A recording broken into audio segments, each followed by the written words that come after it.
Um,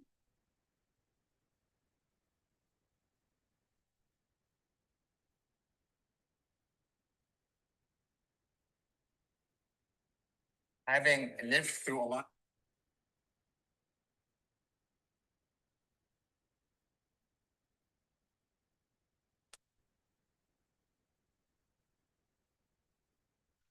Okay, we got someone else joining.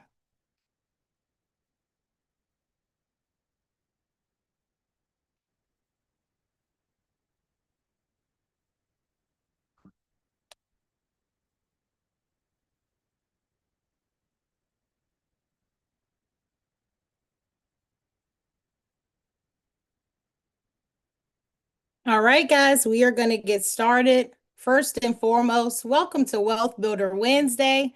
Thank you for taking the time to be here after probably a very busy day. If this is your first time here, this happens every single Wednesday at 7:30 p.m. East, where we break down wealth building topics in a way that actually makes sense. Tonight is not a webinar, it's a live strategy session, and it's for anyone who's ever been told directly or indirectly, you're not ready to buy or you can't buy yet. Before we go any further, let's make it interactive if you guys can. In the chat, type buyer, investor, or curious so I know who's in the room. We've got some other people coming in, guys, so bear with me. But if you are a buyer or an investor, Jamie is an investor. Welcome, Jamie. All right. Hello to the people that just joined. So, welcome to Wealth Builder Wednesday. If you can, drop in the chat if you're a buyer, investor, or you're just curious about figuring out how you could potentially get properties creatively. All right, we've got some investors in the room. Excellent. Okay, so this is for anyone because this information is super valuable for anything that you plan to do. Now that I'm able to purchase properties creatively, I'm able to do a lot of things creatively. So this information not only works for real estate, it can work for other things that you wish to purchase that you may not be able to do all in cash or get financing for. I want to start with a story that might sound very familiar. Somebody's doing everything right, working, saving, paying bills, maybe even slowly working to improve their credit score. You finally go talk to a lender and you hear this some version of you need more time, you need more money, or come back later. How many of us have experienced that? If you haven't, that moment can be very dangerous for a lot of people. It teaches us to wait. Not because waiting is the best move, but because we think that it's our only move. And that waiting can actually paralyze us from taking action because we don't know that there's another way to do it. And what most people are never told is that traditional financing is not the only way to buy property. Let me say this clearly. The system teaches one path, but the market operates on many paths. Banks lend money, people sell property. Those are two completely different things, and that's what we're going to dive into today. When you understand the difference, your options open up completely. And I want to say this very carefully because credit always comes up. I'm not going to tell you guys that credit isn't important, but I don't want to tell you that you have to fix your credit right now to move forward. Credit can be improved strategically, and that's not going to be a big deal for you. And when it's done with intention, it becomes a tool that you can actually leverage in the future, not just the score that you stare at. In the chat, type waiting if you've ever felt stuck, waiting on an approval, savings, or time to get your first property.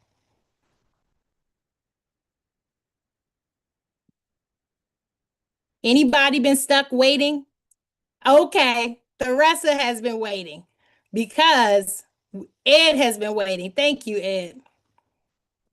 Tonight, I'm not teaching you how to get around anything. I'm teaching you how deals actually happen when people actually focus on solving problems. So we're going to start with the first creative strategy that most people are aware of, and that's a really easy concept for you to understand. That first strategy is seller financing. How many of you guys are aware or have been familiar with seller financing in some way, shape, or form?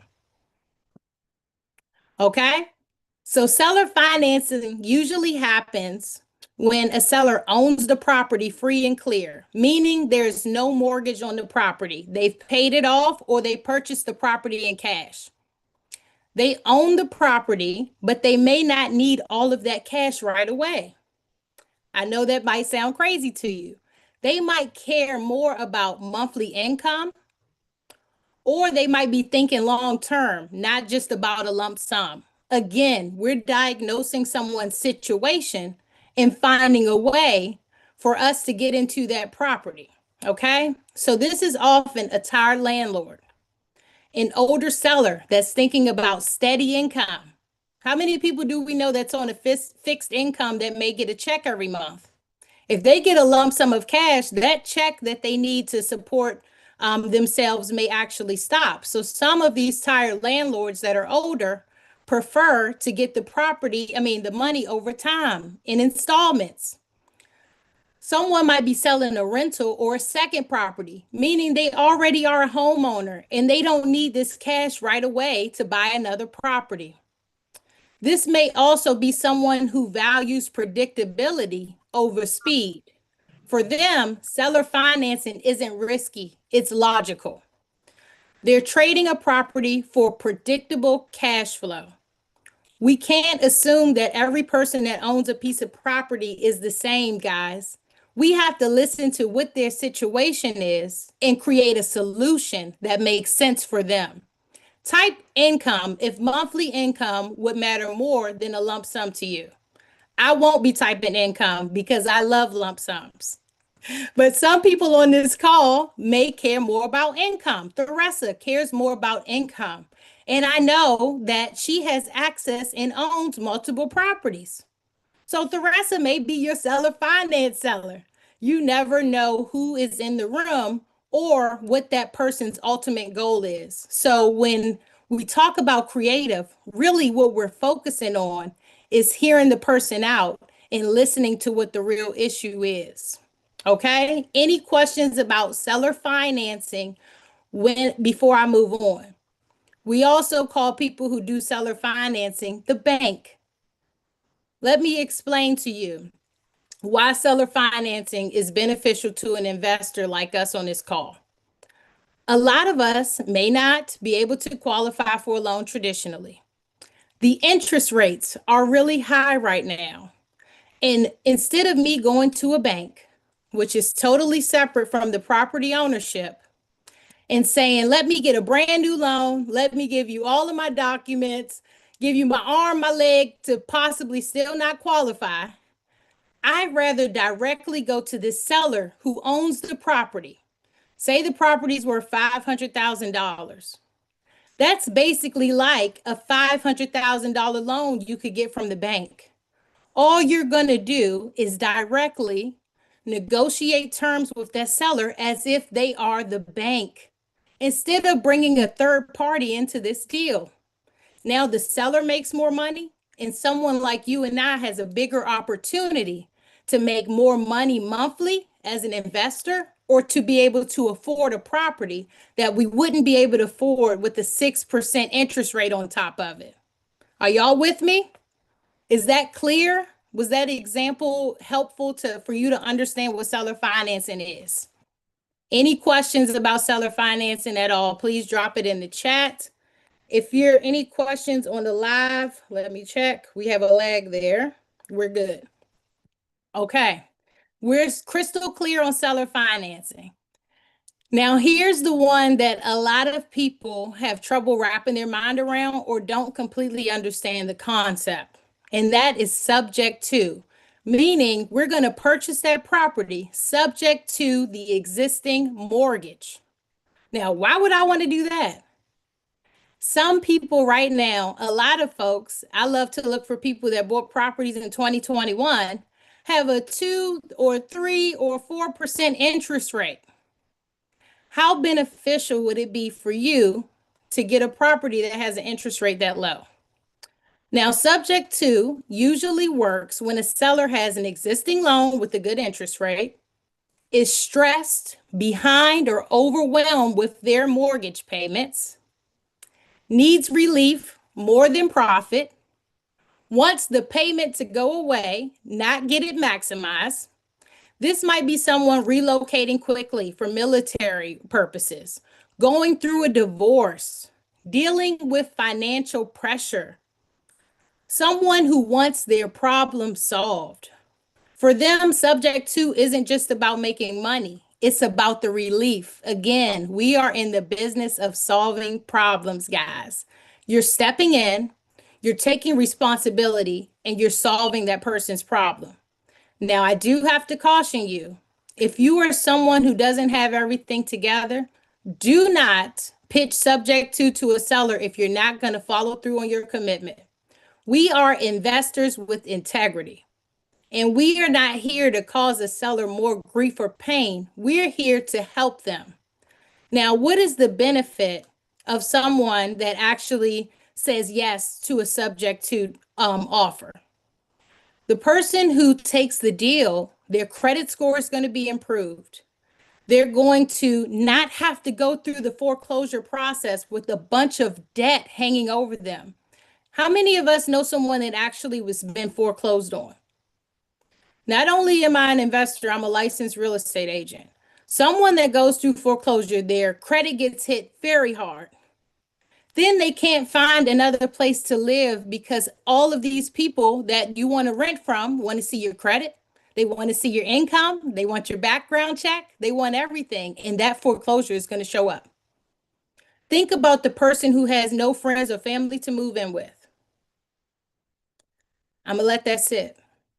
Subject to is a benefit to people right now who think that they have to lose their home that are in pre-foreclosure.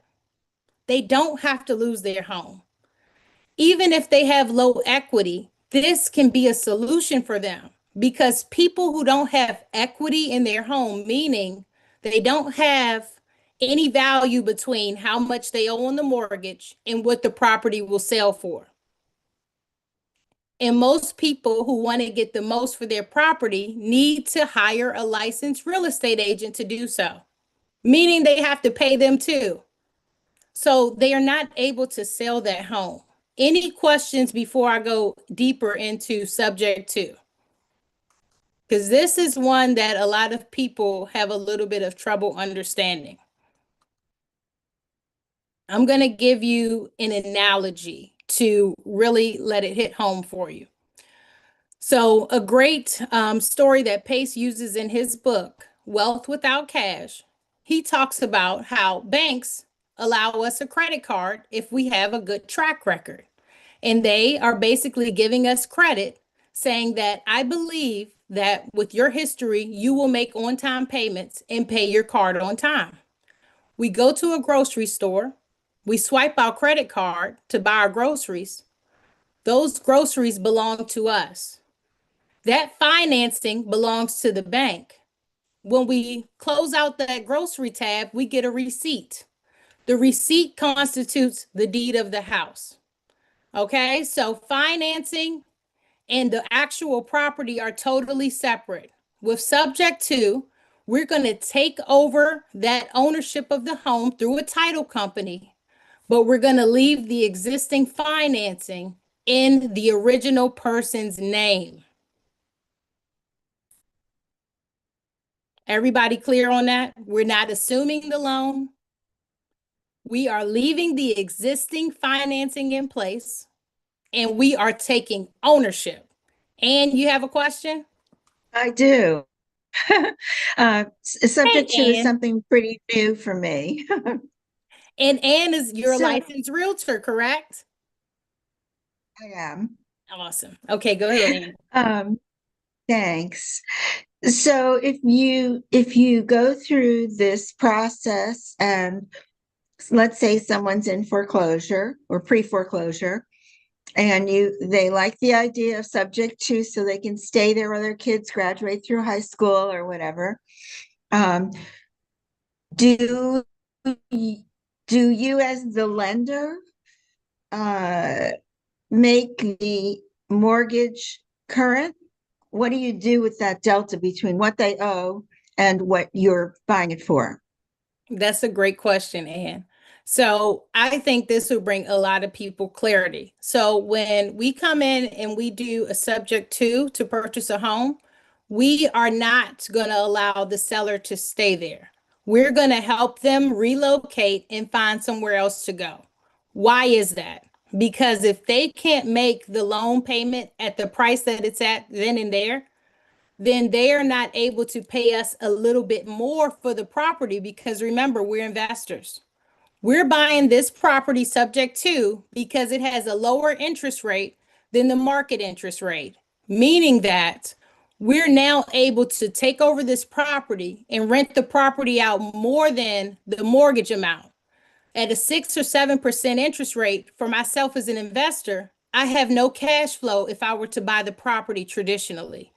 We're doing subject to, so now I have cash flow because I have a 5% interest rate or less. That seller who has maybe 15,000 or more in arrears, meaning that's the missed payments that they owe to the bank, we are actually going to catch those payments up, probably put a little bit of money in their pocket and help them with moving and figuring out where they're going to go next. We have licensed agents and we also have other investors on our team. Our biggest goal is to make sure that when we help someone, we're leaving them better off than when we came into their lives. So if they can't afford that mortgage payment, we're going to find them somewhere that's lower, that makes sense for the money that they're earning now.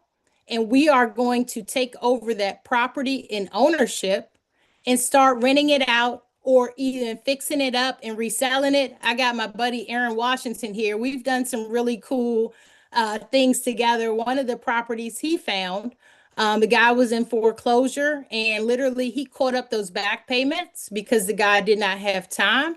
And then we put the property on the market as is, and he still netted a profit. So you can get very creative with these scenarios, but I want to stick with the basics today to make sure that everybody understands the concepts. So, Anne, did that bring you clarity or do you have a follow-up question? That was good. Good for me. Um, I the reason that I was asking about this is not just for the explanation that you gave, that was great, Thank you. but also because there are some money lenders who Mhm. will lend based on the amount of rent that you can get for the property. And so I was looking to differentiate there. Absolutely. Absolutely. So in even with some of these creative deals, we do bring in a private money lender, but Ann is talking about maybe this seller has enough equity to go and get a lender to help them out. Now, I only recommend that if you do have a great job and maybe you just fell on some hardship and you're back on your feet. But say you may be a government employee that lost your job indefinitely, please do not go and get a loan to try to catch yourself up because you end up digging a bigger hole. One of the things that we do for people who we help with subject to that maybe it was a family heirloom type of home, we say, look, if anything ever changes down the line and you are in a better financial situation and you want to purchase this property back, we are open for that conversation as long as you can pay market value for the house because I have a family home in my life that's near and dear to me. So that's how creative we can get when we're helping someone because we have these tools in our toolbox. But guys, this is a tool. A mechanic is not going to go and use a wrench when a wrench isn't called for. That's where people mess up. They're trying to fit everything into a subject to a seller finance box. Everything ain't subject to and everything ain't seller finance. Sometimes it makes the most sense for that person to sell traditionally. And if that's the case, you need to have integrity and let that person know. It's not about the money that you're going to make. It's about the person and them trusting you to guide them with their biggest asset, which is their house. Any questions before we move on? I have another question. Yes. Sorry. No, I love Um, it. I need engagement, Anne. um, what can you use the subject to if the house is about ready to go for auction? Can you still do a subject to deal with how much time do you need to create it? I have stopped an auction the hour before. I cannot share the tactics of how I did that, but it is definitely possible. I have gotten an extension for a seller an hour before they went to auction by the trustee and the banks. Now, there are a lot of things you can do. There are some great people on this call that have done those things, but again, it's confidential and there are ways. So never wait that late because there are times when it does not happen. So I always tell people the sooner that you start and you start making a plan for yourself, the easier it is for us to help you. Because although I've helped people an hour before, it doesn't mean that it's always going to work, depending on your bank, depending on your trustee, depending on your county. You may be in a spot or you may have trusted someone that did not have your best interest or know what they were doing, and you can be in a really, really bad position. Okay. So, anybody listening to this that may be in pre foreclosure or think that they be behind or missing a payment, reach out right away to make sure that you know all of your options because it's going to depend on your particular situation. Great questions, Anne. Did that clarify for you, or you have a follow up? No, I think that was good. I think if I were to find something like that, I would want to sort of partner up to make sure that the deal was done correctly and there Yeah. was a chance of saving the property. Period. That's what we always aim for first. I always ask the client, what do you want to do? If they tell me I want to save it, we're going to help them save it. That's just the name of the game. Let people know all of their options because if anything happens later down the line, we've had people come back to us 2 years later. You helped me save it. I really trust you. Now help me out because I'm back in this situation. Do the right thing, y'all. The money, the property, the deal will always come back around. I promise you. Now, I didn't pay Ann to talk about partnerships, but she just gave a great segue to the third way that you can get into deals creatively. Partnerships. I love, love, love, love, love this topic because this is how I got my first buy and hold. And one of my partners is on this call, two of them actually. So super exciting. This is why, first of all, traditional sales don't fit every seller, and traditional buyers that want perfection, creative buyers look for alignment. And this is how partnerships are formed. Okay. Some people don't lack opportunity, they lack structure. One person may have great credit, one person may have some cash in their pocket, and one person just has some hustle. Together, deals can get done.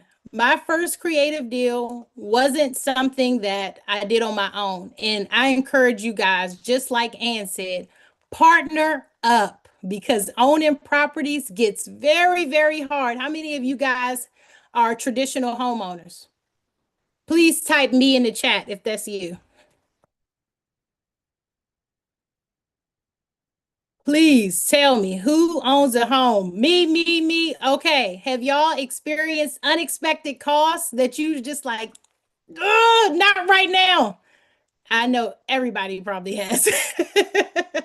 Things happen, things come up, guys, and having a partner will help you not to cry as hard at night. I'm telling you right now. Having partners will actually help you do more deals and hold on to more properties. So every property that I own, I have multiple partners on. So the way that I got my first buy and hold property was by having someone on our team identify a seller that was behind on payments. And all she did was look on Zillow for properties that were 30 plus days on market. And she just started calling. And come to find out, an agent was having trouble selling this property because basically it was the best property on the street, and none of the other comparable sales actually accounted for the square footage of this house. It was the biggest and the most renovated. So Nobody was willing to pay what they were asking. And basically, the person that found the opportunity on our team did all the paperwork, did the numbers, brought it to us. My business partner and I, which is my mom, Stacy, she's here. We were able to get on the phone with those sellers, a Zoom, and we were able to close that deal, and basically help them out of a very difficult situation. Now, what I didn't have was the money for that deal. So we looked for a private money lender. But what I did have was the expertise and knowledge to be able to run the project and also to underwrite and see what the projections were. We've had so many things go wrong, but we have had some things go right. We have been bringing in $6,000 a month on that property through co-living, renting it out to students. And that's because we were able to purchase it subject to and get into this deal for $15,000 to the seller. 5 bedroom, 3.5 bed property with a pool fully renovated. We learned a lot. We have trials and tribulations. And if I didn't have my partners, I don't know what I would have done. So I encourage you guys, whatever thing that you have, whether it's the money, the strategy, or the property, go find your missing pieces and you are in on that deal. I negotiated myself a piece of equity on that deal to run the project. You could do the same thing. So stop finding ways not to do it and find out how you can do it. It is a great deal, Aaron. Now, people will have you only tell you the great parts of home ownership or investor ownership. It is nothing like HGTV. You have to solve problems in real time. And that's why 2 heads, 3 heads, 4 heads is better than one. We also have my sister, who's our property manager, on this call. Bring in the people in your family that know what they're doing, that have a skill set, and let them shine in their skill set. And sometimes, y'all, it's not always our family. It may be someone that you met in the wealth builders community, in a real estate RIA group. This is why we have these opportunities in these groups so that you can network and find like-minded people. Okay? So who has questions or who has even just an idea or of how they can partner to get into their first deal? Anybody have any questions about partnership or comments?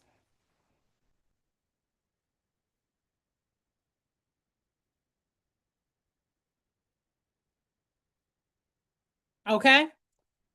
So the last thing that I did not tell you guys about our first subject to deal, I want to go back there, is that we didn't know everything.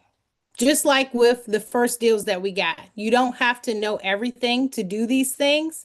What you need to do is find other people that will show you, that will allow you to earn while you learn. My mom and I, all we did for our first deal that we closed on was find a lead. We found somebody that needed help and we brung that person to someone that we trusted, that we knew how to do the subject to paperwork and could structure a creative deal. We stayed engaged throughout that entire process so that we could in turn earn while we learned. That first deal that we brung to someone in a community, a real estate network that we joined, netted us 10,000 within the first 30 days of joining that group. That gave us proof of concept, and it also helped us close a deal way quicker than we would have on our own. How many of you guys are still waiting to do your first deal? Please don't be shy. It is okay.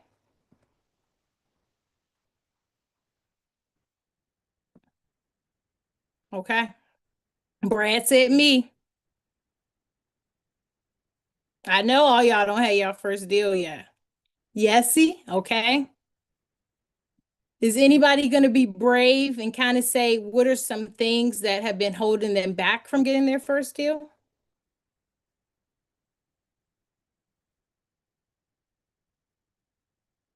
What do you think it is?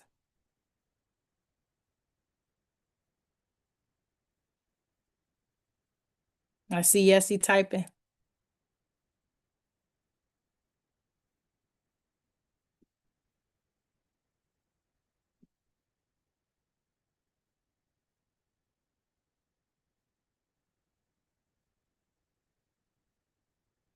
All right. So if you guys are shy and don't want to talk about getting your first deal, it's fine. I know some people on here do have their first deal. Why don't somebody instead tell me what you did to get your first deal, if you don't mind?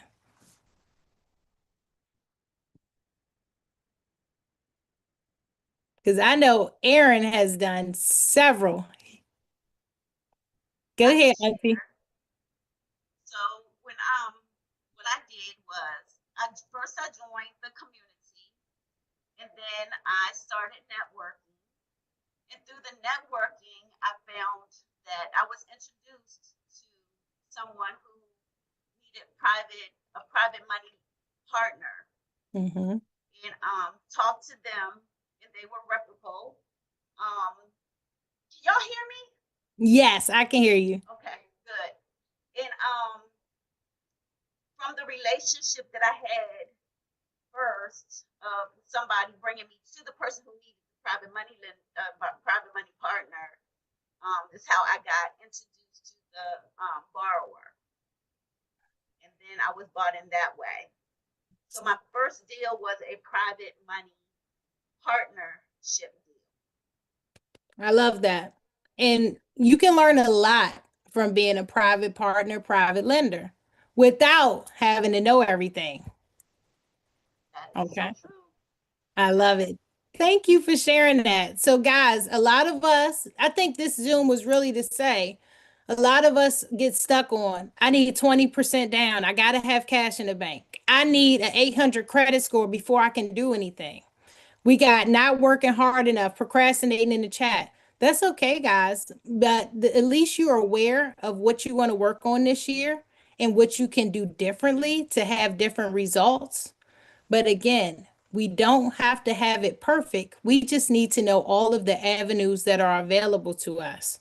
If you are great at talking to people and finding opportunities, you can stay in that lane of being someone that just looks for deals and bring them to people that know what they're doing so that you can earn while you learn. Aaron said he could share. Please share with us, Aaron, how you got your first deal. Hey, can you hear me? Yes, thank you. Yeah, of course. Um, how I got my first deal was through networking. It was from a friend in that I went to college with, and he started wholesaling, and he did one deal, and he asked me to drive for dollars for him. And I was living in Birmingham, Alabama at the time, and I just happened to be in Atlanta. My dad lives in Atlanta. And we were looking at properties because the issue that I had when I first got into real estate was looking at a lot of stuff and not doing anything about it, right? When there's so many different options out there, it gets pretty overwhelming, and it actually causes you to slow down your process Mhm. just because you don't know which one's the best and you're always trying to figure it out. But I was driving for dollars. We used to use this app. This is probably back in like 2019, right before COVID, and just happened to go down some random street and in Atlanta, and the guy responded, and he ended up, you know, wanting to sell his property for a really good price, and we ended up fixing and flipping it. So I didn't have any renovation experience. I didn't have any real estate experience, honestly. But it went really well because by the time we sold, we were getting into that COVID ramp up of 2021, Yep. where we made just a ton of money. And I said, I think I'm going to quit my job and do this. And I've been in real estate ever since. Wow, I didn't even know that story, Aaron. That is a phenomenal testimonial. Yeah, Can it was you a good one. tell people what driving for dollars is? Can you give that definition? Yeah, for sure. So driving for dollars is just pretty much riding around and collecting addresses that look like their property is in distress. And there's some software out there that you can kind of get their contact information on demand, and you reach out to them and see, what's going on. I love it. Thank you so much, Aaron. For And sure. we have seen a lot of people who got their first wholesale deal go back to work. Aaron was like, I am going all in on this because you can see numbers and figures and get lump sums that you probably couldn't even imagine. I won't even throw the numbers out there, but if anybody wants to share what their biggest wholesale assignment fee has been thus far, please feel free to unmute and share that. But you guys, I'm talking life-changing money, and life-changing lump sums, literally, that can happen from one deal. Some deals you barely make anything, so it balances out, trust me, but it is life-changing, and it's basically gives you freedom to know that you can go out here and create opportunity for yourself and actually be able to, provide income for your family literally by working your own business and putting in that time and effort. So appreciate that, Aaron. Any questions, guys? Any comments? All right. So those are the basic top 3 strategies: seller financing, subject to, and do not forget about partnerships. A lot of investors and a lot of people out there buying cash. Cash is great, but the environment and the economy right now, a lot of people are going to need a creative option. 2021, Aaron mentioned it briefly, was a booming market. People were paying 100,000, 200,000 over asking because they had a super low interest rate. Guess what's happening now? People who bought in 2021 and 2022 are some of them are in a real financial hardship because the property value has now decreased and they overpaid for it 2-3 years ago. So just think about that. If you find properties online, you can scroll down Zillow, Realtor that have been sitting on the market that may have been purchased in 2021. I definitely advise you to reach out to that agent or seller right away. All right. So guys, in the chat, answer honestly. Put a 1 if you want to buy a home. Put a 2 if you want to start investing, and put a 3 if you're still figuring it out. And that is completely okay. Number 2, Tia is ready to invest. Number 1, the rest wants another one. That means, you guys, when I see this, I'm going to hunt those people down. How can I find them something? Now I'm getting my first deal done. Always look for the opportunity. Yesy, he wants to buy a home. Love it. Okay. So guys, really appreciate you coming here tonight. If you want these topics, we're always going to start with the basics, beginner level 1 and 2 for Brad, because I don't want to overwhelm with too much jargon, and I want this to be accessible for people who are on the beginner level. If you guys want more advanced strategy or clarity, of course, I provide that too. And I'll drop a few links if you guys need more information or just need a one-on-one strategy session with me. Also, if we have brand new people on here that need to figure out exactly what to say on the phones, how to collect the 4 pillars, which are motivation, timeline, price, and condition, then you need to go ahead and get into this Creative 101 course. This is for beginners only. If you already know creative financing and have deals, this is going to be too repetitive for you. This is for someone who has no real estate experience whatsoever and wants to start wholesaling, getting those assignment fees, or looking for deals. I want to share one final thing with you guys before we close this out. And this is for people who are realizing that they want more than just tactics. On the 5th of February, I'm hosting a 1-hour webinar called Beyond. Hey, cousin Kim. I love her. My cousin is here. I'm so happy that you're here. And that link will probably be for you if you want to go ahead and start learning how to wholesale. So on the 5th, guys, I'm hosting a 1-hour webinar called Beyond the Paycheck. It's for people who want to build a legacy beyond their working income and finally get out of the cycle of working, earning, and feeling stuck. This webinar isn't about theory, it's about structure, strategy, and what it actually takes to move from income to ownership. At the end of that webinar, I'll be opening up applications for my Q1 founders cohort. Only 10 people will be selected for this first go around. Attendance to that webinar is required to even apply to be in the cohort, not because it's exclusive for hype, but because alignment matters a lot for me. So attendance is required. If that resonates, I'm going to drop the link for that. If you just want to attend and get some information and understand how the wealthy people structure their money and the things on the back end that keep them rich, that's what this webinar is for. So hope to see you guys there on Thursday, next week, not this week. Because guess what, y'all? Awareness is a win. Whether you do nothing else but what you got tonight, you are aware of the options out there and what is available to you. Next Wednesday at 7:30, we're continuing the conversation, but we're going to talk about how you can improve your credit really fast and how people actually leverage credit to build wealth. Your girl is doing it right now. And it only took me a little bit of time to get to the 800 credit score, which I'm super excited about. I don't care about it to buy a house. I'm leveraging it for something else. So if you want that information, make sure you're here next week at 7:30. But if you guys can't make it, it's okay. I know you're hard workers. All of these are streamed live on my YouTube channel. So I'll drop that link for you guys. So if you ever miss this Wealth Builder Wednesday, you can always join on YouTube and under lives and catch the replay. Any final words before we close it out? I would love to hear from you guys. And do you have anything for me? I'd like to know what your YouTube link is.